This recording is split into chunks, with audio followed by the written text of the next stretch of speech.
Hello everyone, welcome back to another solo challenge on the Retrobrown channel. Today we have, wiggling in front of you is our Steelix, the Steel Ground Pokemon, evolution of Onix.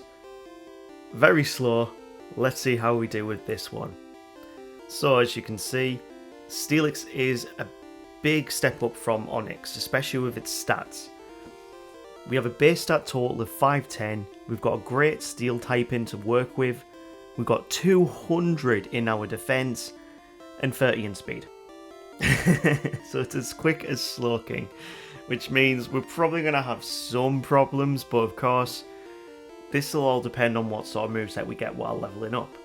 So we do actually get a pretty good moveset in some regards, but one of our best moves that we're going to need is in the late game. Well, two of them really. 3 of them maybe, if you're talking about likes of Iron Tail, Dragon Breath and Earthquake. Until we get to that stage, we're going to have to make do with the likes of Tackle, Screech, Rock Throw, maybe like Swift, I'm not sure. It's going to be a bit of a slog in some ways in this early game because of that moveset.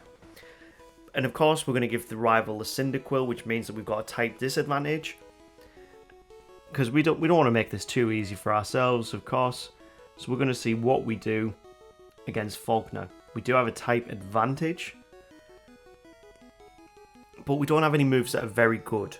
And then I realised that he has Mud Slap, and we don't outspeed. So this means we're not hitting him at all, really. What we actually need is to hit those Screeches so we actually do enough damage, but we can't do that at the level we're at. So next up is, we're going to go at level 12 and see how we do against him there. We do get Bind as a move, so we could do some passive damage with Bind, but we need to hit those Screeches, otherwise we're doing nothing. Mud Slap is just doing more and more damage to us, and I don't think you'll realise how many attempts this actually did take me to do. It's a level 9 Pidgeotto, we should be beating this, but because he has Mud Slap, it became such a tedious fight. We do manage to finally get an attempt where we take him down, and we can move on to Azalea with the rival. So this is the first time the rival has a fire type move to work with, so Wacko is going to be a bit of a problem here. We've now got Rock Throw as one of our moves, which is not very good at all. It has had its accuracy increased in this generation compared to the Gen 1, but it is only 50 base power. So it's not the greatest thing, and we don't have Stab on it now because we're a Steel Ground type, not a Rock Ground type. But we do take out the Ghastly without taking too much HP. Next up is Zubat. It is weak to Rock type moves, so as long as we can hit it, it's going to go down in 1 or 2 hits. And that just leaves us really with the Quilava as the final Pokemon. Now this is going to be difficult. Rock Throw is a very powerful move, but it does have Ember. So whoever gets the last... we hang on with 3 HP and we take it out with Rock Throw. So that was close, but we had to be level 17 going into level 18 to actually make that possible. Bugsy as well is probably not going to be a problem. He is weak to Rock-type moves. His Cypher especially because it's Bug and Flying, which means it's 4 times as weak to Rock. But his Metapod and his Kakuna are both only normally weak to Rock, really. We are going to use Screech to take down his defenses, so Rock Throw will take it out in 1. And that just leaves us with the Cypher. Now Cypher has not really got a good answer for us. Even with Fury Cutter, it's only doing 1 HP because of our massive defense stat. And we can take down Bugsy in 1 hit. And that leaves us on to the next trainer. Whitney is up next with her Rollout Miltank.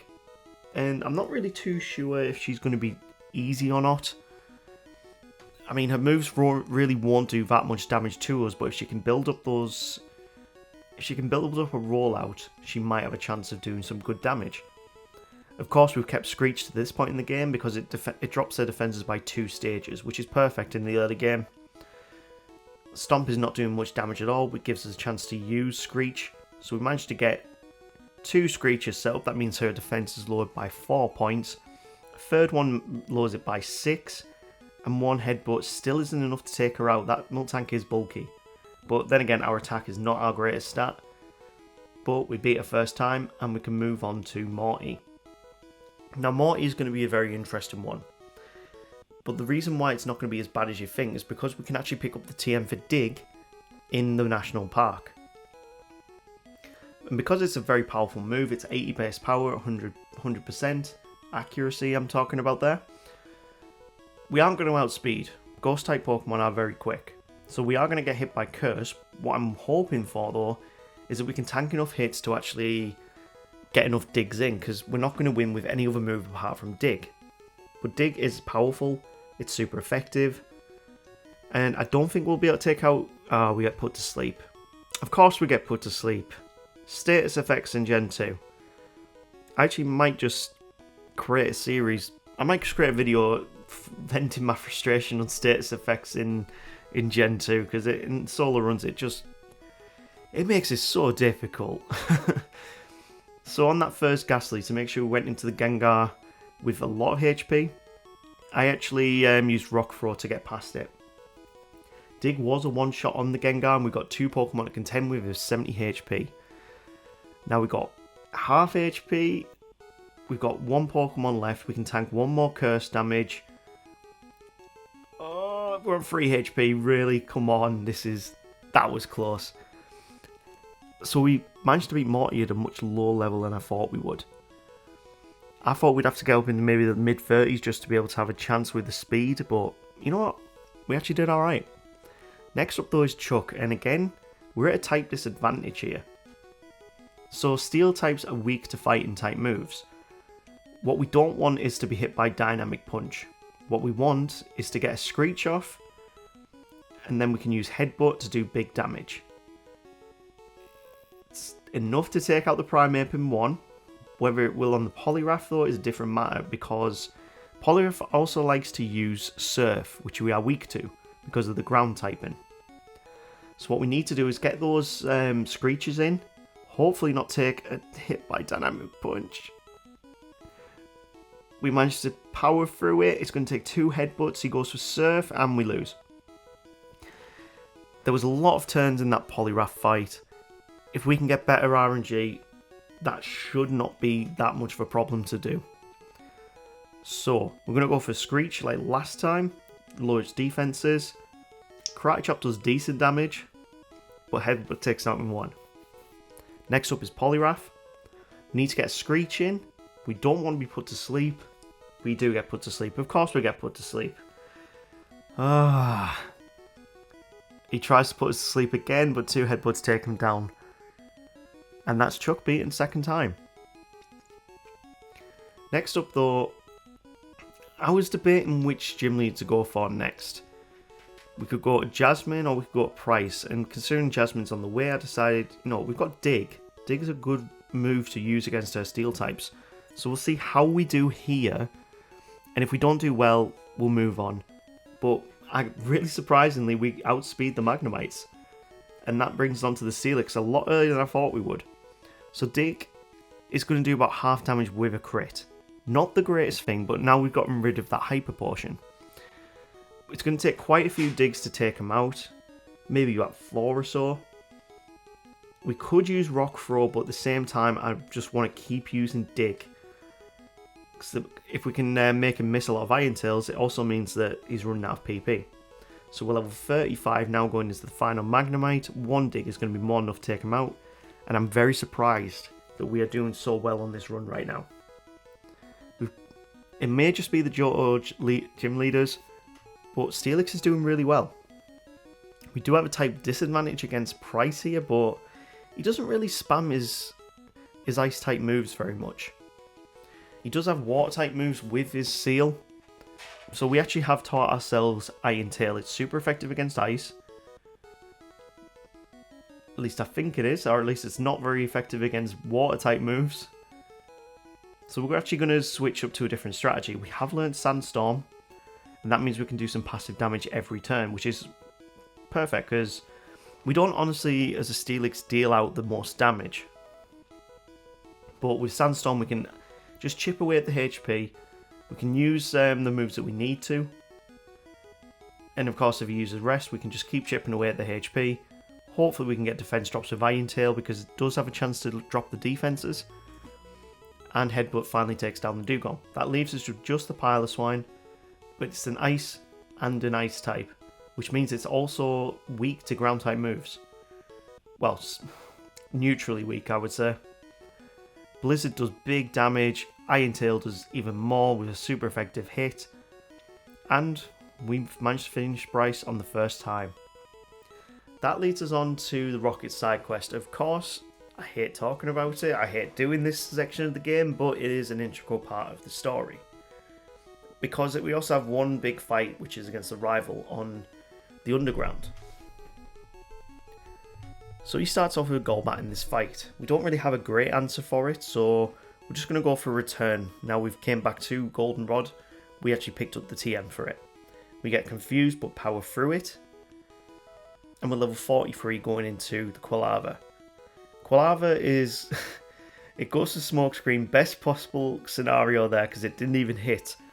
So he just gave away the battle there, really. If he hit a Flame Wheel, he would have done massive damage. Next up is the Sneasel. Iron Tail is going to do big damage, super effective against Ice. Next up is the Magnemite. We're going to go for Dig, as we know that works from our battle with Jasmine. And that just leaves one Pokemon left, and that is the Haunter. And as we know from Morty, Dig is the best move to be using in this scenario. And there is the rival. We didn't really have a problem there whatsoever.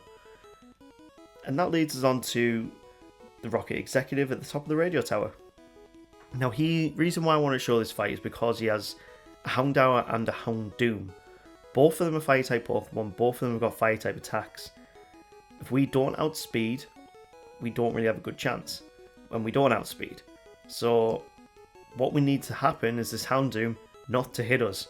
We do have Stab from the ground-type moves, but I accidentally clicked on Iron Tail. Worst possible scenario, and thankfully he goes for an Ember instead of a more powerful move.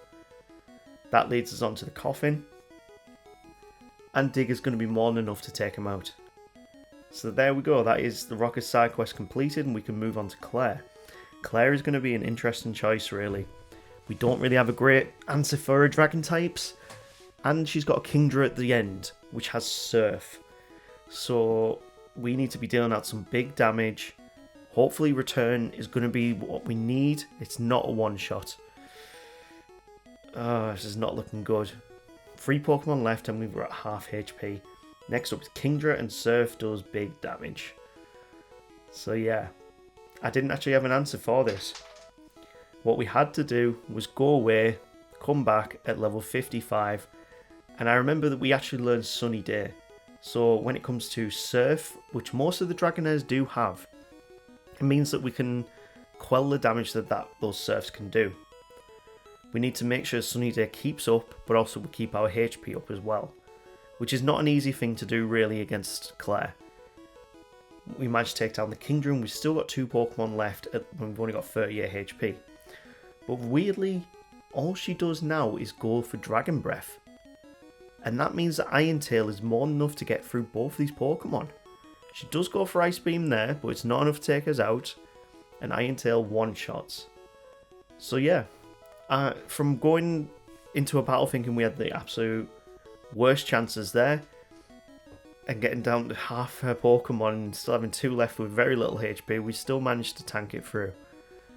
Brings us through to Victory Road with our last fight against Wacko.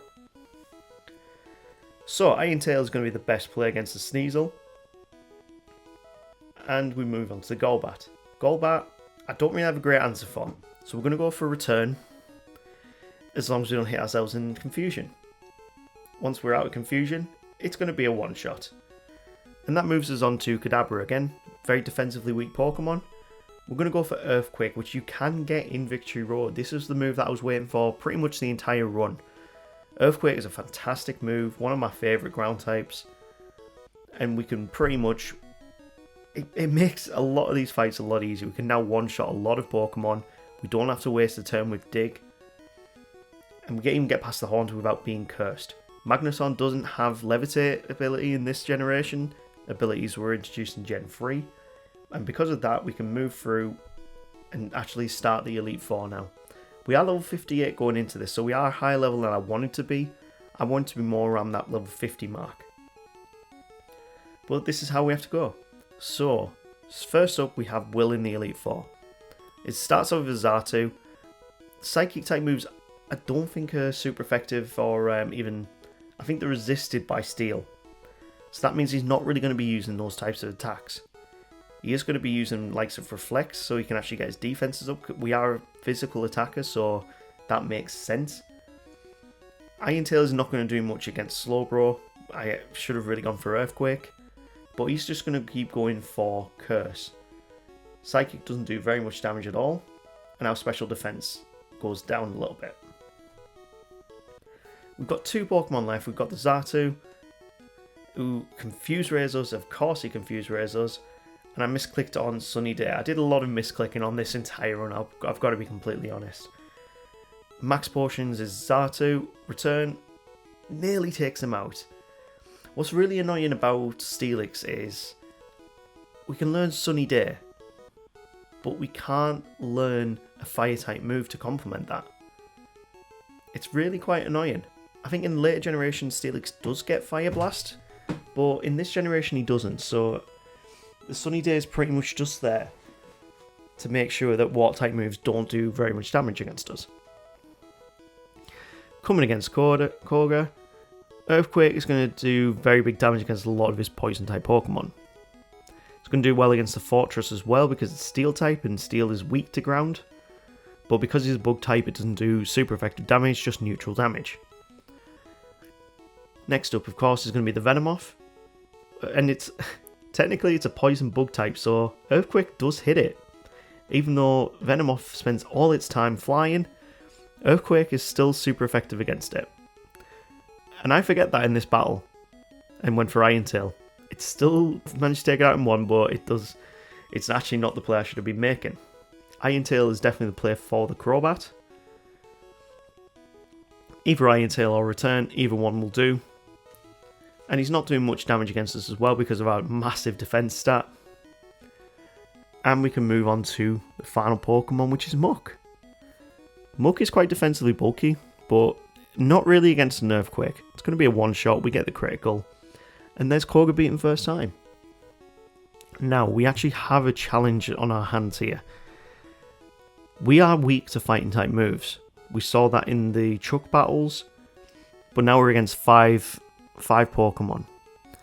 So we have actually got low PP on Earthquake, which does hit Pokemon when they are underground. I should have remembered that. Hitmonlee comes out next, and another Earthquake is going to help us out here. It's very rare that I also see that High Jump Kick misses. Usually it always hits me. The Hitmonchan goes for a Fire Punch. Arguably I would say Mach Punch would be a better option here, because it's got the stab bonus on it. And it brings us to Machamp. Now with Cross Chop hit, it's going to do very big damage. Yep, it's going to do very big damage. It's a critical hit as well. Super effective move. And it doesn't matter if our 200 base defense is there, it's still going to hit through. So, Earthquake hits Hitmontop underground and takes it out without taking any damage. Next up is Hitmonlee. So this time we're going to go for Return. High Jump Kick does hit, and that means we're on quite low HP going into the Hitmonchan. It is going to hit first, but an Earthquake's more than enough to take it out. That leaves us to the Machamp. Now, again, if we get hit by Cross Chop, we lose here. So, it goes for Foresight of all things, and then uses a Max Potion. Yeah, this turned into a very weird attempt. He misses his Cross Chop, and now we're on to the final Pokemon. It's always nice to see your pre-evolution there, and we're just showing why we're the MVP. Let's use Iron Tail. Bye-bye, Onix. You should have used a Metal Coat. And that's Bruno. So, Elite Four member that we lose to is actually Bruno. Again, that's just 2 videos in a row now. This brings us on to Karen, though. Karen, I don't think is actually going to be too much of a problem. She does have more of a varied team than other Elite Four members, but 2 Earthquakes is more than enough to take down a Umbreon. Vileplume is weak to ground type moves, so we're going to use that. And it doesn't even take it out in one. We get paralyzed as well. Not the greatest thing. And then she keeps... Oh, wow, we miss a lot of times there. Return does take it finally out. And we're onto the Murkrow. Murkrow doesn't really have a good answer for us. Until it uses Whirlwind. Which is kind of annoying. But yeah, we just need to switch back in. That's all we can do. It's just annoying that it uses Whirlwind. It just wastes the turn, really. It uses a feint attack. We can use Return. And we actually outspeed there, weirdly. I don't understand how we outspeed considering we're paralyzed, but we actually outsped that Murkrow. Flamethrower does big damage. And I probably should have used Earthquake there. She goes for a max potion, which gives us a chance... Oh, for God's sake, paralysis. I hate status moves so much. I hate them. I absolutely hate status moves. Oh, we're confused as well. She is pretty much the Agatha of the Elite Four, isn't she? Agatha loves spamming status effects. Karen loves spamming status effects. They've both got Gengars. Yeah. Okay, so Earthquake does take out the Vileplume this time. Hopefully the Murkrow's not going to use Whirlwind. How are we outspeeding this Murkrow? I thought it was quite a speedy Pokemon. That makes no sense. Okay, so we're going to go for Earthquake against the Houndoom. And this time it is a one-shot KO. Last up is the Gengar. We know it's weak to ground-type moves. It goes for Curse and pretty much gives us the battle. And that moves us on to the final member of the Elite Four. We now need to have an answer for Lance. And this is going to be difficult considering his lead is a Gyarados, who has Hydro Pump. We're weak to that. I don't really know what we're going to do. We're going to go for Return. It's just not going to do enough damage, but thankfully he goes for a Rain Dance. That brings us on to the Charizard. Again, another Pokemon we're weak to. We don't have a good answer for it. If Return doesn't take it out in one, yeah, we're going to lose this. Thankfully, though, that Rain Dance did save us a little bit, but considering, yeah, we've only got 29 HP and 4 Pokemon to go, it's not looking very good for us. Return just doesn't do enough damage. Yeah, we didn't even get past 3 Pokemon there. And I'll be honest, I had to go back and I had to rethink my strategy. We also went back and we leveled up a little bit. So we're level 71 now. Now the Gyarados only seemed to set up Rain Dance on that first turn. He goes for Flail, perfect. Absolutely the best move he could have used there. Next up is the Charizard. Because Rain Dance is still set up, Return's now just about going to take him out. We're at 64 HP and we've still got 4 Pokemon to go. So this is why I taught Rest. Rest gives us a lot more longevity to use. What's annoying about this Dragonite is it knows Fire Blast. The rain is now not up and he goes for Outrage. Perfect. Return is going to be a 2-shot KO. Now we're at 82 HP. It makes more sense to now switch into using Rest again. It's perfect that he used Hyper Beam there, because now he's got a turn where I can waste and then wake up a bit quicker. What we don't want to happen is for Blizzard to come out. If we get froze, then we've pretty much lost. But this Dragonite just goes for Hyper Beam and keeps wasting turns, so we wake up quite quickly. We don't take much damage. There's the Blizzard on the next Dragonite, but we get a critical hit on this one, and we've just got the Aerodactyl left. Now the best answer I have for this is a super effective Iron Tail. And at level 71, much higher than I was hoping it would be, Steelix becomes the Pokemon League champion. Yeah, this just... When it comes to the tier list, when you're going to see all these times, you're going to see the obvious, which is slow Pokemon do not do well on solo runs. What we are proving though is that it is actually possible to solo the game with this Pokemon. But of course that's not the entire game. Let's see what time we finish the Elite Four in, and then we'll move over to Kanto against Blue and Red. So level 71, and at 4 hours 32 minutes. It's honestly quite quick, but we have had better runs. And I want to see if I can get more consistent timings on these runs moving forward. Around about that 4 hours mark seems to be quite average, depending on which Pokemon we use. But for a slow Pokemon, you're not actually quite impressed that we managed to do that in 4.5 hours. So let's see how we do in Kanto. We do have quite good matchup against his Pokemon here. Maybe not the Arcanine, and he probably will use that after the Gyarados. Yeah. Rain Dance does a lot of damage. Executor's up next, and he's probably going to go for Sunny Day or Wreck Bomb. I would have thought he'd probably go for Sunny Day there, considering he wants to use Solar Beam. That's super effective. Alakazam is not a problem. Rhydon is next. Earthquake, it does big damage on it, but so does his Earthquake. And this is where we start the back and forth of Rest and Earthquakes. What we want him to do is use Fury Attack, as he does there, and then we can put ourselves back to sleep. We're hoping for a better roll on what moves he uses, so we've got as much HP going into the Arcanine. I misclicked there and used Rest again, so we're actually going to make this battle a little bit longer than it should have been. And then I realised Earthquake's only got 10 PP. If we can stall that out, the only attacking move he's got is Fury Attack. We should be able to stall him out with Rests, and then we can be as high HP as possible when the Arcanine comes out. So we don't want to get hit by a Fire Blast. We really want to have full HP to take him out. So when we finally get rid of all of his Earthquakes, he only starts using Fury Attack, and we can then wake up and use Earthquake.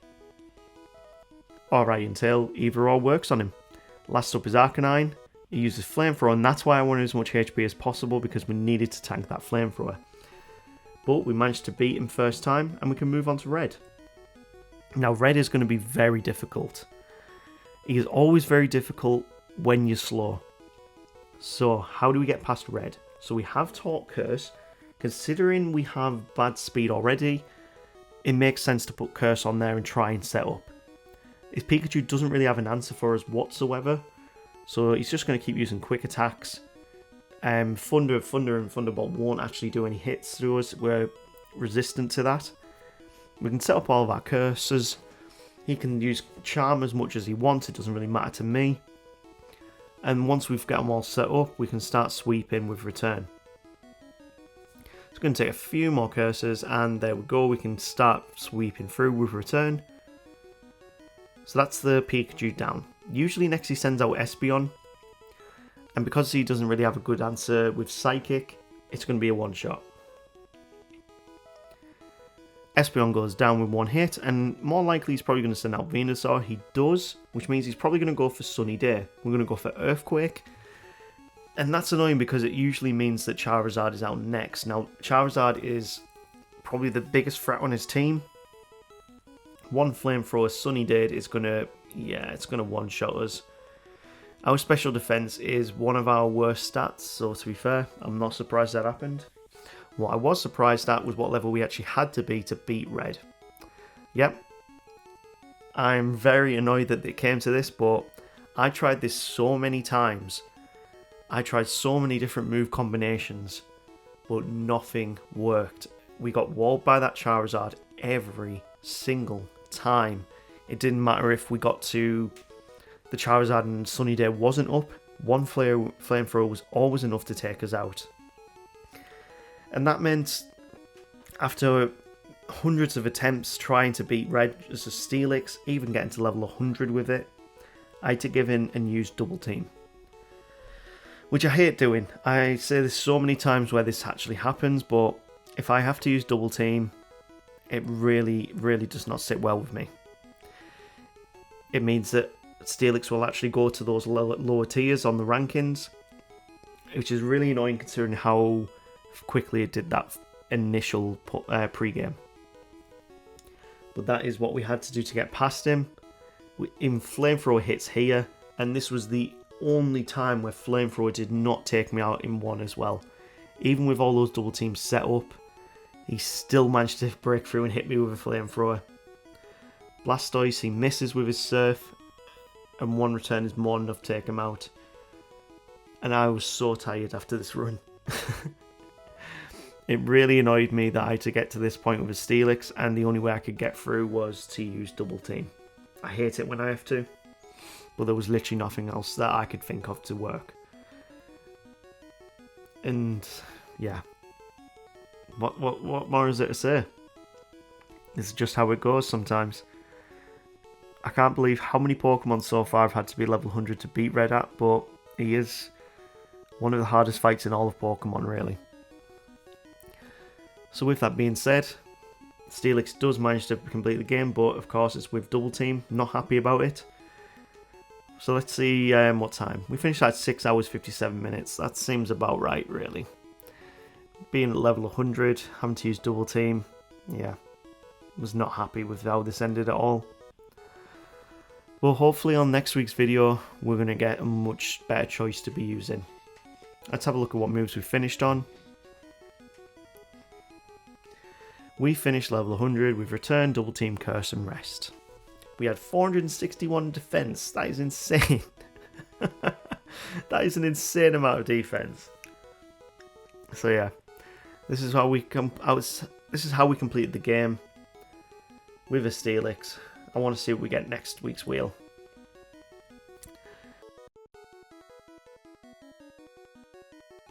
So let's have a look at what we can get on this week's wheel, or at least the week coming up. Let's start. I really want a good Pokemon here. I'm sick of these slow ones. First up we have Quilava. Fire types have been doing pretty well in Gen 2 so far, so that's not a bad choice. I do love the Cyndaquil line. Next up is Blissey. I don't think I have the patience to do a Blissey run yet. What's third?